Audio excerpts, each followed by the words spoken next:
Aujourd'hui, je vais vous expliquer l'article fanatisme dans le dictionnaire philosophique de Voltaire.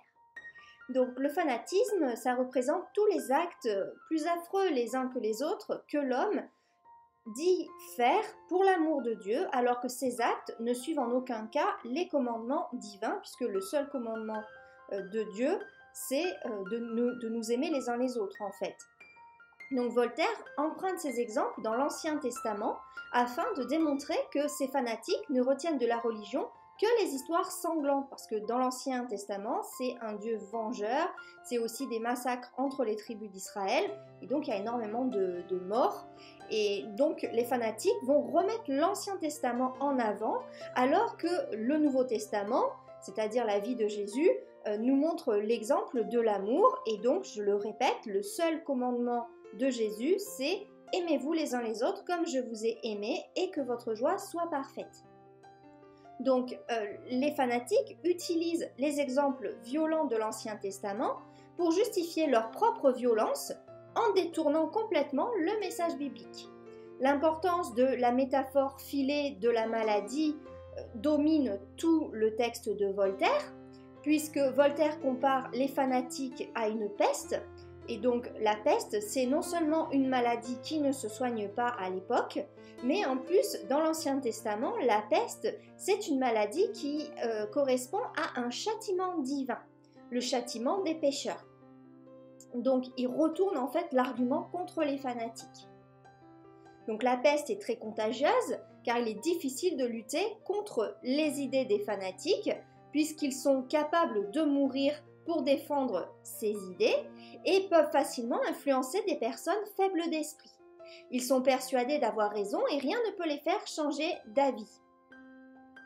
Voltaire condamne le fanatisme car c'est une source de folie démesurée. Les fanatiques sont des personnes dangereuses par opposition aux philosophes qui ont pour vocation d'apaiser le cœur des hommes. Voltaire donne sa définition du fanatisme afin d'aider les personnes à reconnaître un fanatique quand elles en voient un. C'est une forme de prévention qu'il fait ici.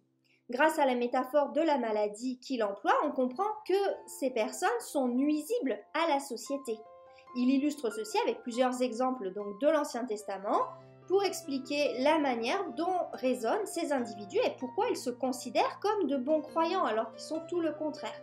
Le portrait effrayant et imagé des fanatiques donné par Voltaire fait peur aux lecteurs de son époque, car cela prouve que ces personnes existent vraiment et qu'à n'importe quel moment, on peut rencontrer un fanatique. Et malheureusement, c'est encore vrai aujourd'hui. Pour finir, Voltaire donne son propre point de vue. Ce n'est pas la religion qui est mauvaise, c'est l'homme. Donc je vous rappelle que Voltaire est très croyant, simplement il ne croit pas dans une religion, il croit en Dieu. Ce qui est très différent. Voltaire a commencé son article par une définition du fanatisme, puis il a très rapidement bifurqué vers sa propre opinion du fanatique et non pas du fanatisme, en commençant par une métaphore donc de la maladie, de la peste. En illustrant son article par des récits de rencontres avec ces êtres démesurés et en donnant son point de vue donc sur les fanatiques, il transforme totalement son article qui à la base devait être une définition neutre, puisque c'est censé être une définition de dictionnaire, et donc il en fait un texte polémique. Son discours est très franc, il va droit au but et n'a pas peur de choquer ses lecteurs, donc on peut dire que c'est un texte engagé. Vous pouvez recevoir mon analyse complète de cette œuvre en cliquant sur le lien correspondant dans la description en dessous de cette vidéo.